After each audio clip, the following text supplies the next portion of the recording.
મારું નામ અવિનાશ છે. હું મારા માતા પિતાનો એક માત્ર પુત્ર હતો અને મારો જન્મ એક નાનકડા ગામમાં થયો હતો. તે જ ગામમાં મારી પરવરિશ થઈ અને હું સફળ બન્યો અને પછી મારા માતા પિતાની પસંદગી મુજબ મારા લગ્ન થયા. જે છોકરી સાથે મેં લગ્ન કર્યા હતા તે ખૂબ સારી હતી. લગ્ન પછી તેની સાથે 1 વર્ષ કેવી રીતે અને ક્યારે પસાર થયું તે ખબર પણ ન પડી. પછી મારા પિતા મૃત્યુ પામ્યા. તેણે જે જમીનને તેની મહેનતથી કમાયેલ પૈસાથી ખરીદી હતી તેણે તે મને આપી દીધી. તેઓએ મારી પાસેથી ઘણી અપેક્ષા રાખી હતી.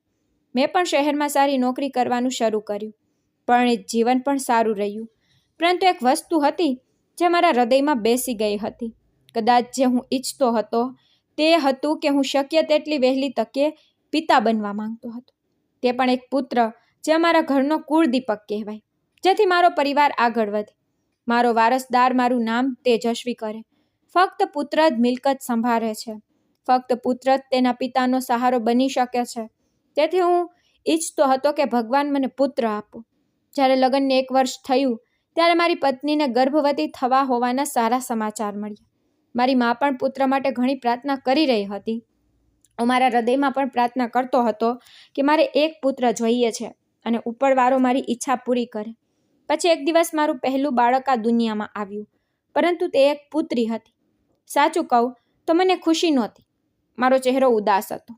તે મારું પહેલું બાળક હતું, પણ મેં તેને ખોળામાં એક વાર પણ લીધું નહોતું અથવા તેને પ્રેમ કરતો નહોતો. લોકો કહેતા કે પુત્રી પિતાનું જીવન હોય છે, પરંતુ તે મારા માટે ફક્ત એક ઉદાસી તરીકે આવી હતી. મારી પત્નીએ મારા હૃદયને નરમ કરવા માટે સખ્ત પ્રયાસ કર્યો કે તેનો નિર્દોષ ચહેરો જોઈને મારું હૃદય ઓગળે, પરંતુ મારું હૃદય ખુશ નહોતું. તેથી હું તેને કેવી રીતે પ્રેમ કરું? હું તેને પ્રેમાળ આંખોથી કેવી રીતે જોઈ શકું? પછી મારી પુત્રી 1 વર્ષની થઈ. તેનું નામ પણ મારી પત્નીએ પોતે રાખ્યું, રોશની. તે કહેતી કે તે આખા સમાજનો પ્રકાશ બનશે. રોશની રમતી વખતે મારી નજીક આવતી. તે ઈચ્છતી કે હું તેને મારા ખોળામાં લઈને પ્રેમ કરું, પરંતુ મેં તેને ક્યારેય જોઈ પણ નહોતી. પછી 1 વર્ષ પસાર થયું. મારી પત્ની ફરીથી ગર્ભવતી થઈ. આ સમયે મેં વિચાર્યું કે આ વખતે ફક્ત પુત્ર જ થવો જોઈએ. મેં મારી પત્નીને આ વખતે પુત્રનો પ્રયાસ કરવા કહ્યું. આ સાંભળી તે મૌન થઈ ગઈ. તેની આંખોમાં એક સવાલ હતો જેનો મારી પાસે કોઈ જવાબ નહોતો. તેણીએ કહેવાનું શરૂ કર્યું કે અવિનાશ, આ બધું ભગવાન કરશે. મારા હાથમાં કંઈ નથી. પરંતુ મેં સ્પષ્ટ શબ્દોમાં કહ્યું કે હું ફક્ત પુત્ર ઈચ્છું છું. તે દિવસ પછી તે હંમેશા મૌન હતી. કદાચ તેણીએ પ્રાર્થના કરવાનું શરૂ કર્યું કે દીકરો આવે, કારણ કે તે જાણતી હતી કે જ્યારે હું મારી પ્રથમ પુત્રીને પ્રેમ કરતો નથી, ત્યારે મારી બીજી પુત્રી હોય તો પણ હું પ્રેમ કરીશ નહીં. મારા શબ્દો તેના પર બોજો બની ગયા. અને પછી તે દિવસ પણ આવી ગયો જ્યારે મારી પત્નીએ બીજી વખત દીકરીને જન્મ આપ્યો. હોસ્પિટલમાં જ્યારે મેં સાંભળ્યું કે બીજી પુત્રી છે, ત્યારે મેં બૂમ પાડી અને કહ્યું કે ફરી દીકરી? મારો મૂડ બગડી ગયો, જેના પર મારી પત્નીની ખુશી પણ ધીમી પડી. પરંતુ તે તેની માં હતી. તેણે તેને જન્મ આપ્યો હતો. ભલે હું મારી પુત્રીઓને પ્રેમ કરતો નહોતો, પરંતુ તેના માટે બંને પુત્રીઓ સમાન હતી. હું સંપૂર્ણપણે મૌન હતો. મારી પત્ની પણ મારી સાથે વાત કરતી નહોતી. મારી ઈચ્છા ફરીથી તૂટી ગઈ. રોશની નાની વાતો કરતી, પરંતુ તેની વાતો મારા હૃદયને અસર કરતી નહોતી. મારી પત્નીએ મને ઘણીવાર સમજાવ્યું કે આ પણ તમારું લોહી છે. દીકરો એક પુત્રી બની બતાવે છે. પરંતુ મારું વર્તન સમાન રહ્યું. આમ મારી પત્ની ફરીથી 3જી વખત ગર્ભવતી થઈ. તો હવે મેં તેને સ્પષ્ટ રીતે કહ્યું કે જો હવે પુત્ર ન થયો તો આ વખતે હું તને છૂટાછેડા આપી દઈશ. તે મને સાંભળીને ખૂબ રડવા લાગી. મારી માએ પણ મને ઘણું સમજાવ્યું કે બેટા, આ તેના હાથમાં નથી. જો તારા ભાગ્યમાં પુત્ર નથી તો પછી કોઈ શું કરી શકે? તે બિચારીને પરેશાન ન કર. પણ મેં કહ્યું કે હું એક પુત્ર ઈચ્છું છું. જ્યારે પુત્ર થશે ત્યારે જ હું તેની સાથે રહીશ, અન્યથા હું હવે તેને છૂટાછેડા આપીશ. મારી પત્ની દરરોજ રાત્રે રડતી અને પ્રાર્થના કરતી. તેના ચહેરાની સ્મિત ક્યાંક ગાયબ થઈ ગઈ હતી. મારી માને મારી વાત ખરાબ લાગી. તે સંપૂર્ણ રીતે તેની વહુની બાજુ પર હતી, પરંતુ મને વાંધો નહોતો. અને પછી તે સમય પણ આવ્યો જ્યારે મારી પત્નીએ 3જી વખત પણ એક પુત્રીને જન્મ આપ્યો. તે સમજી ગઈ કે હવે શું થવાનું છે. મેં તેને હોસ્પિટલમાં એવી જ સ્થિતિમાં છોડી દીધી. બીજા દિવસે મેં વકીલ પાસે છૂટાછેડાના કાગળો તૈયાર કરાવ્યા અને મારી પત્ની હોસ્પિટલમાંથી રજા આપતા જ ઘરે આવી. મેં તેના મોં પર કાગળ માર્યો અને કહ્યું, કે હું તમારી સાથે નથી રહેવા માંગતો. તે રડતા મારા પગે પડી ગઈ. કહેવા લાગી, અવિનાશ, જો આ મારા હાથમાં હોત તો હું બધી ખુશી તમને આપત, પરંતુ આ વસ્તુ મારા હાથમાં નથી. કૃપા કરીને મને બહાર ન કાઢો. હું ક્યાં જઈશ? મેં કહ્યું, ક્યાંય પણ જા, પણ મેં તને મારા જીવનમાંથી બહાર કાઢવાનો નિર્ણય કર્યો જ. તો માએ એવું કહેવાનું શરૂ કર્યું કે ના દીકરા, તું આ ન કર. તું જાણે છે તેના માતા પિતા પણ નથી. તે એકલી ક્યાં જશે? હવે તમે તેની પુત્રીઓ અને તેનો એકમાત્ર સહારો છો. પરંતુ મેં કોઈની વાત સાંભળી નહીં. માં હજી પણ મારી પત્નીની તરફેણ કરતી રહી અને કહેવાનું શરૂ કર્યું કે વહુ આ ઘરમાંથી ક્યાંય નહીં જાય, તે અહીં રહેશે. મેં કહ્યું, તો ઠીક છે, કાં તો આ અને તેની પુત્રી આ મકાનમાં રહેશે અથવા હું. મેં મારો સામાન ભરી લીધો અને હું મારા ઘરેથી જવા લાગ્યો. મારું શહેરમાં દરરોજ આવવાનું હતું. હું ત્યાં જ કામ કરતો હતો. મેં વિચાર્યું કે હું શહેરમાં જ ભાડાનું મકાન જોઉં છું, ત્યાં પણ નોકરી કરું છું અને ત્યાં જ રહી જઈશ. પરંતુ મેં મારા પરિવાર સાથેના બધા સંબંધો સમાપ્ત કર્યા. મારી મા અને પત્ની મારા પગમાં પડી કડકાઈથી રડતી હતી, પરંતુ મેં કોઈની વાત સાંભળી નહીં અને તેમના સાથે બધા સંબંધો સમાપ્ત કર્યા. હું શહેરમાં આવ્યો અને મારું નવું જીવન શરૂ કર્યું. મેં વિચાર્યું કે હવે મારા પ્રથમ ડાયવોર્સ થઈ ગયા છે તો હું અહીં બીજા સાથે લગ્ન કરીશ. તે સમયે હું ઉદાસ નહોતો, કોઈ અફસોસ નહોતો. જીદ હતી કે હું લગ્ન કરીશ અને પુત્રનો પિતા બનીશ. શહેર આવી હું સંપૂર્ણપણે મારા જૂના જીવનને ભૂલી ગયો હતો. તે ઘર, ગામ, પત્ની અને પુત્રીઓ ભૂલી ગયો હતો. અહીં મને એક સુંદર છોકરી મળી, જેના હું ઘરે સંબંધ લઈ પહોંચી ગયો. તેના માતા પિતા ગરીબ હતા. તે પણ ઈચ્છતા હતા કે તેની પુત્રી ક્યાંક લગ્ન કરે, તો તેણે તેની પુત્રીના મારી સાથે લગ્ન કર્યા. થોડા દિવસો હું તેની સાથે ભાડાના મકાનમાં રોકાયો, પરંતુ તે પછી મેં મારા સખ્ત કમાયેલા પૈસાથી મારા માટે એક નાનું મકાન પણ ખરીદ્યું. આ છોકરીનું નામ સુહાના હતું, જે ખૂબ સારી હતી. મેં તેને મારા જીવન વિશે કહ્યું હતું, તેથી તેને મને વચન પણ આપ્યું હતું કે તે ચોક્કસપણે મને પુત્રનો પિતા બનાવશે. સમય પસાર થયો અને હું 1 વર્ષમાં પુત્રનો પિતા બની ગયો. હું ખુશ હતો, પણ મારી ખુશી અચાનક ઝાંખી થઈ ગઈ. મને ગામથી ફોન આવ્યો કે તમારી મા દુનિયા છોડીને ચાલી ગઈ છે. આ સાંભળીને મારી આંખોમાં આંસુ હતા. હું મારી માને ખૂબ પ્રેમ કરતો હતો. જેણે મને ગામથી બોલાવ્યો. તેને કહ્યું કે તમારી માના અંતિમ સંસ્કાર કરવા આવજો, પણ હું ન ગયો. અહીં હું મારા પુત્ર સાથે મારી ખુશી બમણી કરવા માંગતો હતો. હું ગામમાં ન જઈ શકું. હું કદાચ મારી માના અંતિમ સંસ્કાર ન કરી શકું, પરંતુ પુત્રને મળી જે ખુશી મને હોવી જોઈએ, માના મૃત્યુના સમાચાર સાંભળી તે ફીકી પડી ગઈ હતી. જ્યારે થોડા દિવસો પસાર થયા ત્યારે માના મૃત્યુનું દુઃખ પણ હૃદયમાંથી બહાર આવી ગયું. મારી આંખોમાં મારી બીજી પત્ની હતી, જેને મને એક પુત્રનો પિતા બનાવ્યો હતો. હું તેની દરેક ઈચ્છા પૂરી કરતો હતો. તેના માટે ઘરમાં નોકરાણી રાખતો હતો, જેથી તેને ઘરકામ ન કરવું પડે અને શક્ય તેટલું મારા પુત્રની સંભાળ રાખે. હું મારા પુત્રની ઈચ્છા આનંદથી પૂર્ણ કરતો હતો. તે મારા માટે વિશ્વની સૌથી મોટી સફળતા હતી. પછી ઉપરવાળાએ મને બીજો પુત્ર આપ્યો તો મારો ઘમંડ બમણો થઈ ગયો. મારા સપના વાસ્તવિકતામાં ફેરવાઈ ગયા. હું મારા પુત્રો સાથે ખૂબ ખુશ થવા લાગ્યો, પણ મને મારી જૂની પત્ની અને મારી 3 પુત્રીઓની ક્યારેય યાદ નહોતી આવી. હું મારા દીકરાને ખૂબ પ્રેમ કરતો હતો. મારા દીકરાઓ શાળામાં, શેરીમાં કોઈની સાથે લડ્યા હોત તો હું મારા પુત્રને સમજાવતો નહીં, પરંતુ બીજા લોકોને ખોટું કહેતો. અને જો કોઈ ફરિયાદ સાથે અમારા ઘરે આવ્યું હોત તો હું તેને કહીશ કે તમે લોકો મારા બાળકોથી સળગો છો. તે નાની ઉંમરેથી ખૂબ શેતાન છે.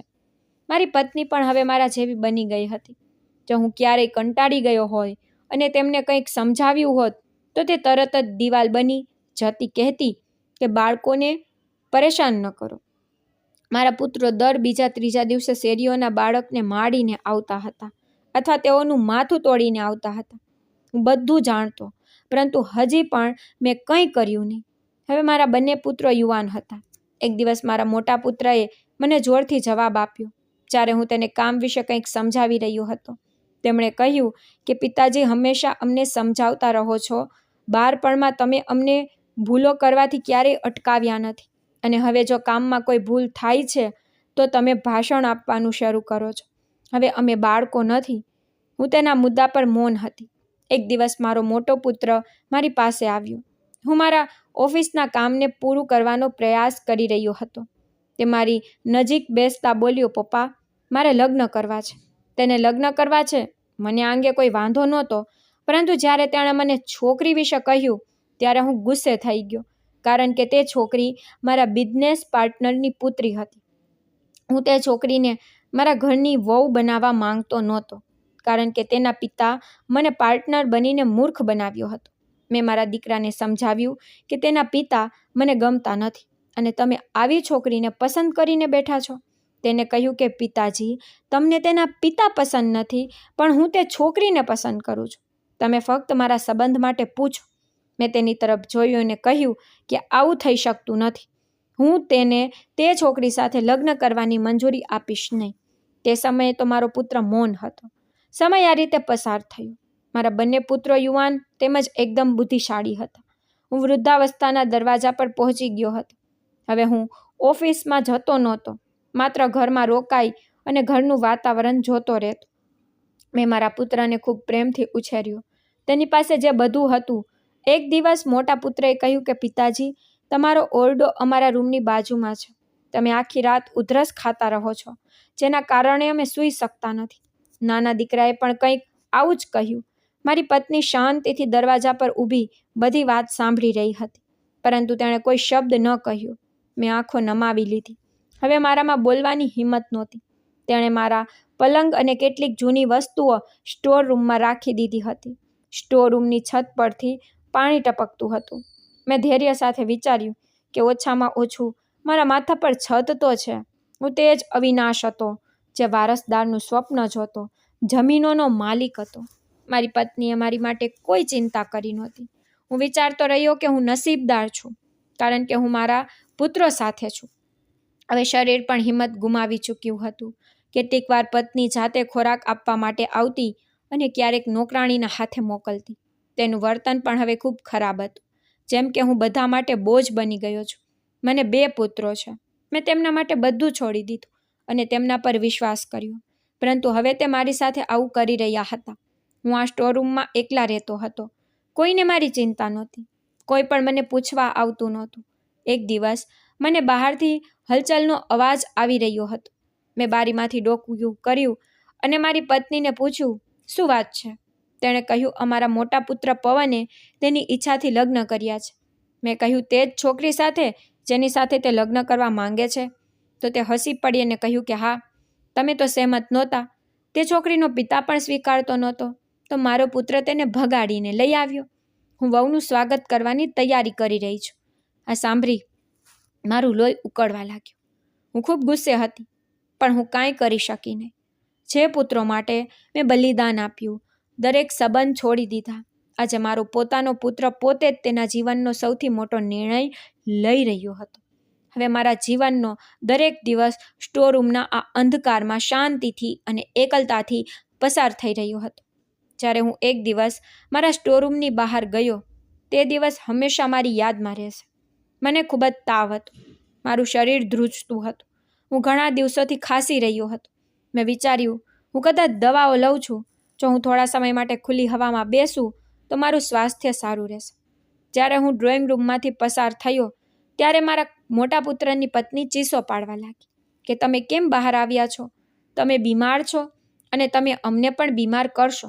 પછી મારો નાનો પુત્ર આવ્યો અને તેને મારો હાથ પકડીને કહેવાનું શરૂ કર્યું કે પપ્પા, કેટલીક વાર કહ્યું છે કે સ્ટોરરૂમમાંથી બહાર નીકળતા નહીં.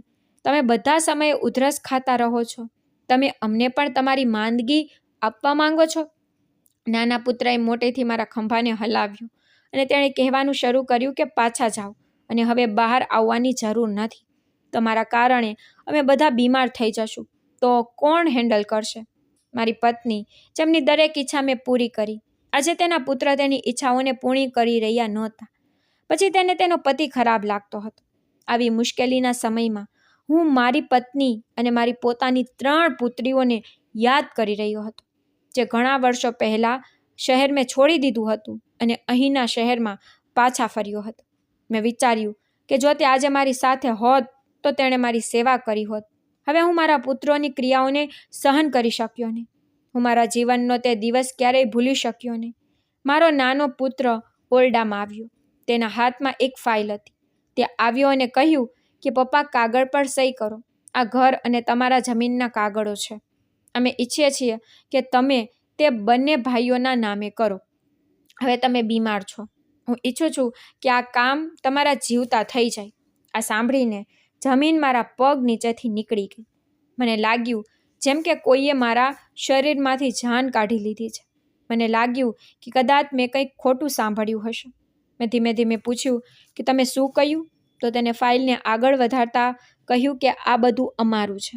તમે કહેતા હતા કે અમે વારસદાર છીએ, તો પછી આ કાનૂની કાર્યવાહી પણ પૂર્ણ કરી નાખો.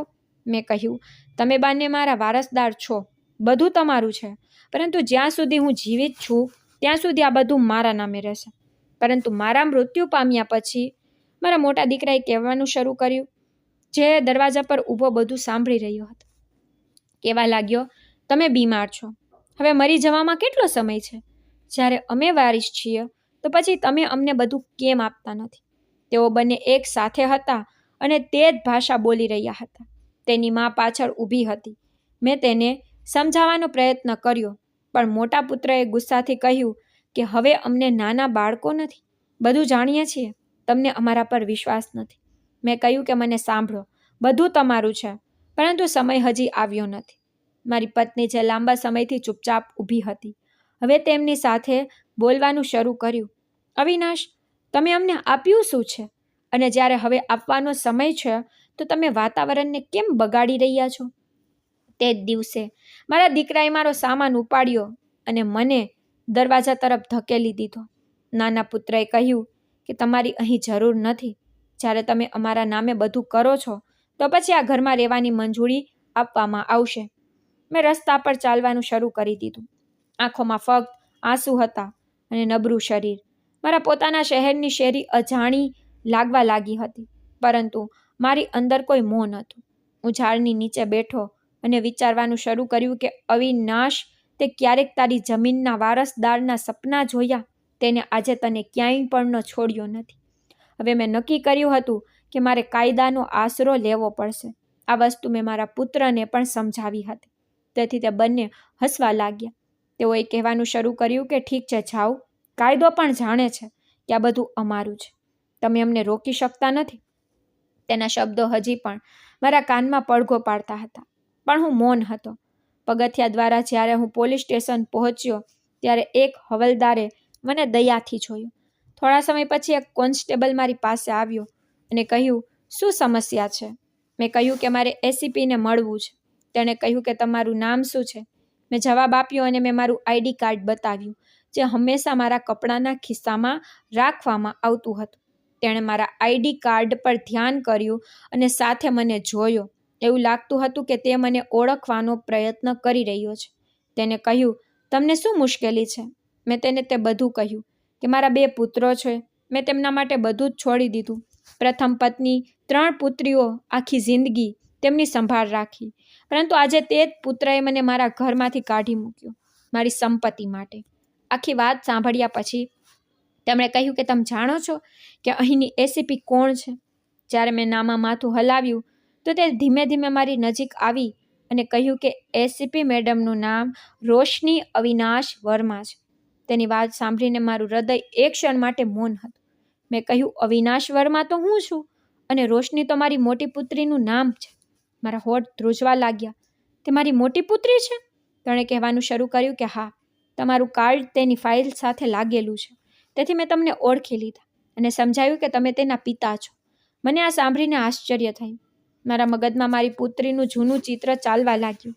તે નિર્દોષ બાળકી, જેને મેં ક્યારેય મારા ખોળામાં ઉપાડી નથી, તે મારી આંગળીને પકડવાની જીદ કરતી, જેના શબ્દોને મેં ક્યારેય મહત્વ આપ્યું નહીં.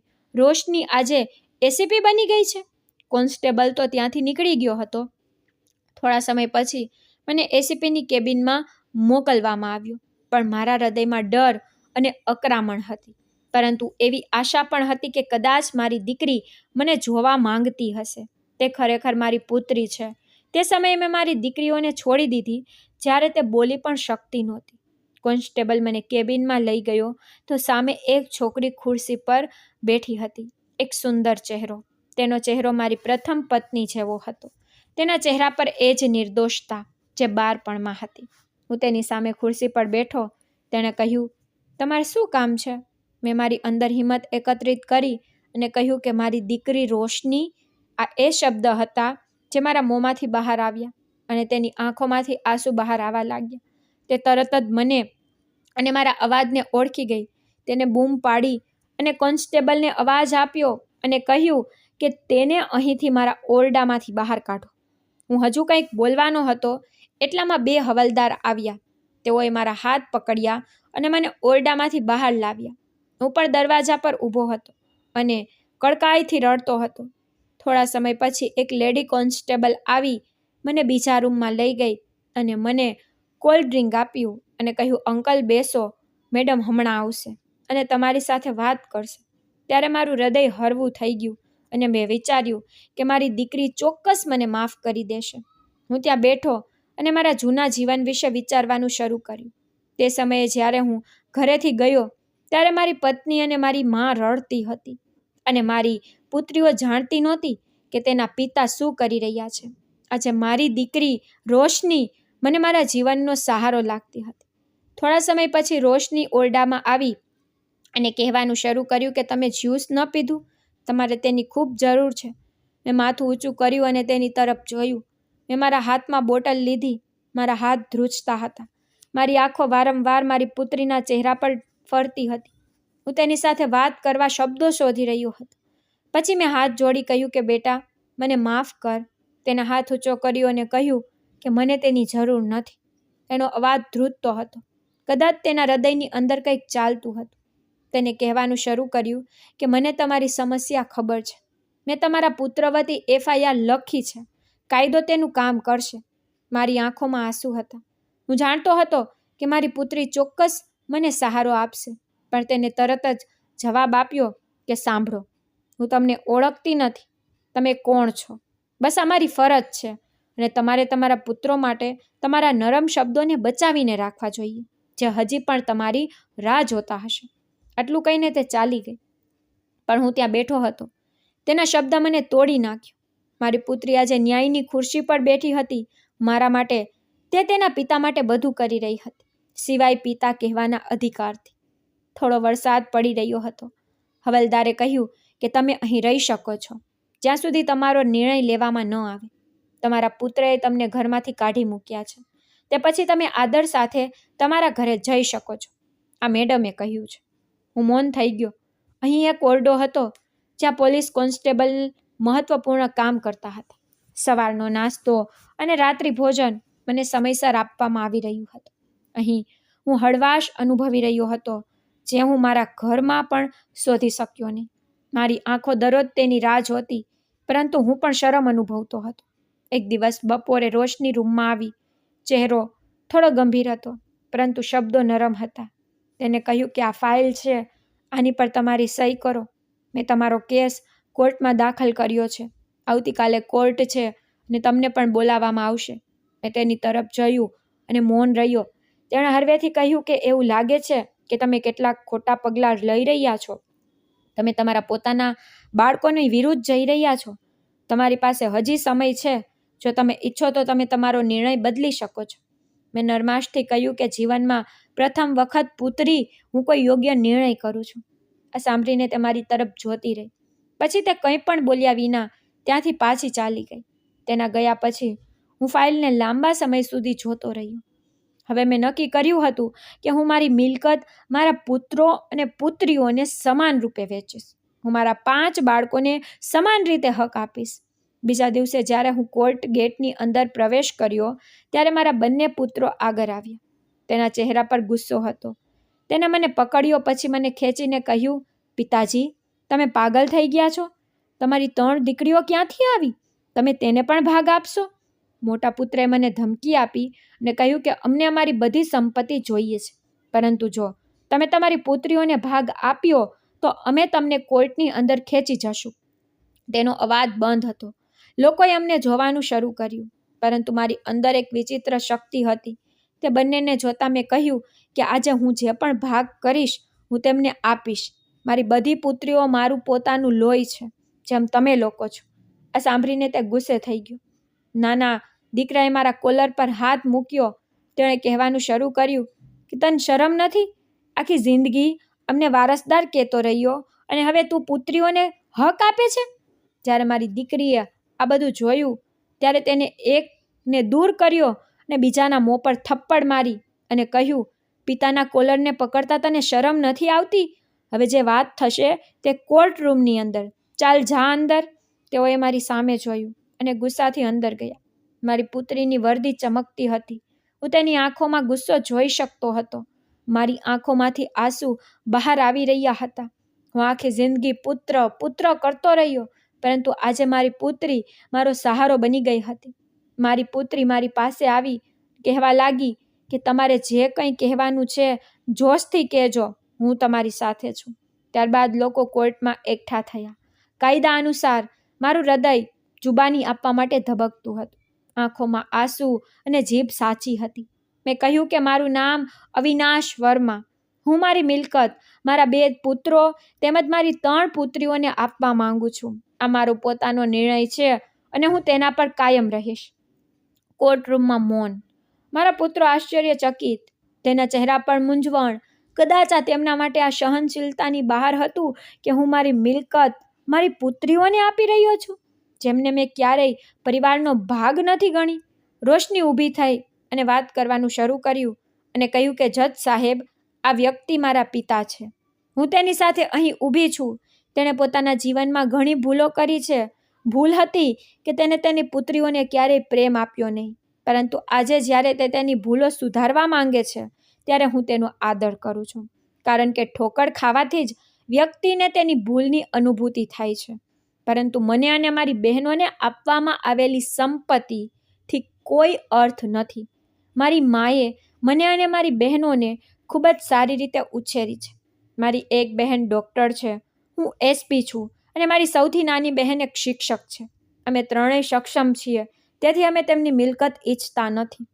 હું આ બાબતને તમારા રેકોર્ડમાં સામેલ કરવા માંગુ છું. અમને આનો ભાગ નથી જોઈતો. જજે આશ્ચર્યથી પૂછ્યું કે કેમ? આ તમારો હક છે? તો રોશનીએ માથું ઊંચું કર્યું અને કહ્યું કે પુત્રીઓ મિલકતની સમાન રૂપે હકદાર છે, પરંતુ તે આદર માટે પણ હકદાર છે. તેને પ્રેમની પણ જરૂર છે. અને મારી માએ અમને આખી જિંદગી પિતાનો આદર કરવાનું શીખવ્યું. અમારા પિતાએ મારી માને છૂટાછેડા આપીને અમને છોડી દીધી હતી, પણ માએ અમને સારા સંસ્કાર આપ્યા. હંમેશા અમને સારા માર્ગને અનુસરવાનું શીખવ્યું. અમારા દિલમાં ક્યારેય આવવા દીધું નહીં કે પિતાએ અમારા માટે કશું કર્યું નથી. આજે આ જ કારણ છે કે હું અને મારી બહેન મારા પિતાને નફરત કરતી નથી. ચોક્કસ નારાજ છીએ, કારણ કે અમે મારા પિતા વિના મોટી મુશ્કેલીઓ સાથે જીવન વિતાવ્યું હતું. હું મારા પિતાનું માથું નીચું થતાં જોઈ શકતી નથી. મારી મા તો આ દુનિયામાં નથી, પરંતુ તેની શીખવેલી એક એક વાત અમારા હૃદયમાં છે. મારી પુત્રીના શબ્દો સાંભળીને મારી આંખોમાં આંસુ હતા અને મારા શરીરમાં વીજળીનો કરંટ હતો. કોર્ટ રૂમમાં સંપૂર્ણ મૌન હતું. મેં મારા હાથ જોડી અને બધાની સામે મારી પુત્રી પાસે માફી માંગી અને કહ્યું કે તારી મા દુનિયાથી ચાલી ગઈ છે. મેં તેની સાથે ખૂબ જ ખરાબ કર્યું અને તારી સાથે પણ, પરંતુ તમે મારી સામે છો, તેથી મને માફ કરો. મારી પુત્રીએ કહેવાનું શરૂ કર્યું કે પિતાજી, મેં તમને માફ કરી દીધા છે અને મારી બહેનોએ પણ તમારી સાથે કોઈ ફરિયાદ નથી. મારા બંને પુત્રો પણ શરમજનક દેખાતા હતા. તેના ચહેરા પર શર્મિંદગી હતી. કદાચ તેઓને સમજાયું કે તે મિલકતની પાછળ લડતા હતા. તેના કરતાં કંઈક મોટું છે. તે છે દીકરીની ગેરત, દીકરીનું દિલ. અદાલતે મારા હકમાં જ ફેસલો કર્યો. પુત્રને કાનૂની પ્રતિબંધો અનુસાર મારી મિલકતમાંથી દૂર કરવામાં આવ્યા હતા. તેને ફક્ત એટલો જ હક આપવામાં આવ્યો જેટલો તેનો અધિકાર હતો, અને બાકીની મિલકત રોશનીને આપવામાં આવી. કોર્ટ છોડતી વખતે મારું હૃદય હળવું થઈ ગયું, પરંતુ આંખો હજી પણ તેની રાહ જોતી હતી, પિતા સાંભળવા માટે. આ શબ્દ કે જે મેં ઘણા વર્ષો પહેલાં મારા પોતાના હાથથી ગુમાવી દીધો હતો, અને જેની વાપસી કદાચ મારા જીવનની સૌથી મોટી સફળતા બની શકે છે, પરંતુ તે સમય હજી આવ્યો નહોતો. કોર્ટ મારી તરફેણમાં નિર્ણય આપ્યો, પણ મારા હૃદયમાં કોઈ પણ ગર્વ નહોતો, પરંતુ ખાલીપણું હતું. જેમ કે બધું જીત્યા પછી પણ મેં બધું ગુમાવ્યું છે. મેં મારા વકીલ પાસેથી કાગળો બનાવ્યા જે જમીન અને સંપત્તિ હતી, જેમાં બધા ભાગો સમાન હતા. મેં દરેક માટેના કાગળોમાં એક હિસ્સો લખ્યો. મારી પુત્રીઓ આ નિર્ણયથી આશ્ચર્યચકિત થઈ ગઈ, પરંતુ મૌન પણ હતી. કદાચ તે જાણતી હતી કે હું બીજી કોઈ પરિસ્થિતિમાંથી પસાર થઈ રહ્યો છું. જ્યારે મેં ઘરના કાગળ પર હસ્તાક્ષર કર્યા અને કહ્યું કે હું ઘરને બંને પુત્રોના નામે કરી રહ્યો છું, તમે લોકો આ ઘરમાં રહો, હું ક્યાંય પણ રહીશ, ફક્ત તમે ખુશ રહો. તેના ચહેરા પર ચોક્કસપણે ખુશીની ઝલક હતી, જેમ કે તે આ જ ઈચ્છતા હતા. પરંતુ તે જાણતા નહોતા કે તેના પિતા તેની પાસેથી દૂર થઈ જશે, અને તે ઈચ્છતા પણ આ જ હતા કે તેના પિતા તેમની પાસેથી અલગ થઈ જાય. મારી પત્નીને પણ આ વિશે કોઈ અફસોસ નહોતો, અને હવે હું તેની સાથે કોઈ સંબંધ રાખવા માંગતો નહોતો. હૃદયમાં આવી જ ઈચ્છા હતી કે બસ મારી પુત્રી મને પ્રેમથી બોલાવે અને મને પિતા બોલાવે. હું જાણતો હતો કે આ દિવસ ક્યારેય નહીં આવે. કોર્ટથી પરત નીકળતી વખતે રોશની કારમાં મારી સાથે બેઠી હતી. તે મૌન હતી અને હું પણ મૌન. થોડા સમય પછી અમે પોલીસ સ્ટેશન પહોંચ્યા. રોશનીએ હળવેથી કહ્યું કે પિતાજી. આ શબ્દ સાંભળતા મારા હૃદયના ઘાને જાણે મલમ મળી ગયો હતો. મેં તરત જ તેની તરફ જોયું. તેની આંખોમાં આંસુ હતા, પરંતુ જીભ બંધ હતી. કંઈક એવી જ પણ મારી સ્થિતિ હતી. મેં કહ્યું કે પુત્રી, ફરી એકવાર મને પિતા કહે. અને મારી પુત્રીએ કાર બંધ કરી દીધી અને મારી તરફ જોયું અને ધીરે ધીરે કહેવાનું શરૂ કર્યું કે પિતાજી, તમે મારી સાથે ચાલો, તમે અમારી સાથે અમારા ઘરમાં રહો. અમે ક્યારથી તમારા પ્રેમ માટે તડપી રહ્યા છીએ. તમે હવે અમને પ્રેમ કરી શકો છો? મારી આંખોમાં આંસુ હતા. મેં મારી પુત્રીના માથા પર હાથ મૂક્યો અને કહ્યું કે હા, કેમ નહીં દીકરી, હવે તમે મારા માટે બધું છો. હું પણ મારી જૂની ભૂલોનો પસ્તાવો કરવા માંગુ છું. હું વર્ષોથી આ ક્ષણ માટે તડપી રહ્યો છું. રોશનીએ કહ્યું પિતાજી, તમારી 3 પુત્રીઓ પણ તમારી રાહ જોવે છે. મેં પહેલી વાર મારી પુત્રીને ગળે લગાવી. રોશનીએ ઘરે જઈને કહ્યું કે એક બહેન ડૉક્ટર છે અને એક શિક્ષક છે, અને અમે 3 લોકો સાથે મળીને અમારું ઘર ચલાવીએ છીએ. ખરેખર જ્યારે દાદી મરી ગઈ પછી માં અમને શહેર લાવી. માને ખબર નહોતી કે તમે કયા શહેરમાં છો. અમે અહીં રહેતા હતા. માએ અમારા માટે નોકરી કરી અને અમને ભણાવી, અને પછી જ્યારે અમે સક્ષમ બન્યા તો માં જ અમને આ દુનિયામાંથી છોડીને ચાલી ગઈ. પિતાજી, માએ અમારા માટે ઘણા બલિદાન આપ્યા છે. મારી આંખોમાં આંસુ હતા અને મારા હૃદયમાં મારી પત્નીની આત્મા માટે શાંતિની પ્રાર્થના નીકળતી હતી. તેણે મારી પુત્રીઓ માટે ઘણું કર્યું. કદાચ આ તેની મહેનતનું પરિણામ હતું જે મારી પુત્રી આજે મારી સામે મારી મદદ કરી રહી હતી. મેં કહ્યું દીકરી, કોઈ તમારી માને મારા કરતાં વધુ સારી રીતે જાણતું નથી. તેમ છતાં મેં તેને ઘણું દુઃખ પહોંચાડ્યું. રોશનીએ કહ્યું કે માં ખૂબ બહાદુર હતું પિતાજી. તેણે અમને ક્યારેય કંઈ પણનો અભાવ અનુભવવા દીધો નહીં. ફક્ત અમને 3 બહેનોને હંમેશા પિતાનો અભાવ લાગતો હતો. પરંતુ હવે તમે આવ્યા છો, અમારી કમી પૂરી થઈ ગઈ. મારી પુત્રી મને ઘરની અંદર લઈ ગઈ, જ્યાં મારી નાની પુત્રી સફેદ કોટ પહેરીને ઊભી હતી, અને બીજી બાજુ મારી સૌથી નાની પુત્રી, જેની આંખો પર ચશ્મા હતા. તે બંને મને જોઈને આશ્ચર્યચકિત થઈ ગઈ. તેના માટે હું અજાણ હતો. જ્યારે રોશની આગળ આવી અને તેને કહ્યું કે તે આપણા પિતા છે, પછી તે બંને દોડતી ખુશી મારી નજીક આવી અને તેઓએ મને ગળે લગાવી, અને અમે 4 પિતા અને પુત્રી ખૂબ રડ્યા. 3એ કહેવાનું શરૂ કર્યું કે પિતાજી, તમે આવ્યા છો. અમે એટલા સમયથી તમારી રાહ જોતા હતા. જ્યારથી દીદીએ અમને કહ્યું કે તમે અમારા જીવનમાં પાછા આવી રહ્યા છો, ત્યારથી અમે ખૂબ ખુશ હતા. અમે તમારી સાથે રહેવા માંગીએ છીએ. મેં મારી પુત્રીઓના માથા પર હાથ મૂક્યો, કહ્યું કે પુત્રી, હવે હું તમારા લોકો સાથે રહીશ. આજે હું મારી 3 પુત્રીઓ સાથે રહું છું. મને મારી પુત્રોની યાદ નથી આવતી. મારી પુત્રીઓ મારી ખૂબ કાળજી લે છે.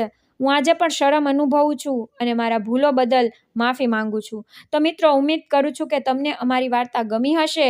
વાર્તા ગમી હોય તો વિડીયોને લાઈક કરો, ચેનલને સબસ્ક્રાઈબ કરો, અને હા, નોટિફિકેશન બેલને જરૂરથી દબાવો, જેથી તમને આગલી અપડેટ પહેલાં મળી રહે. ધન્યવાદ.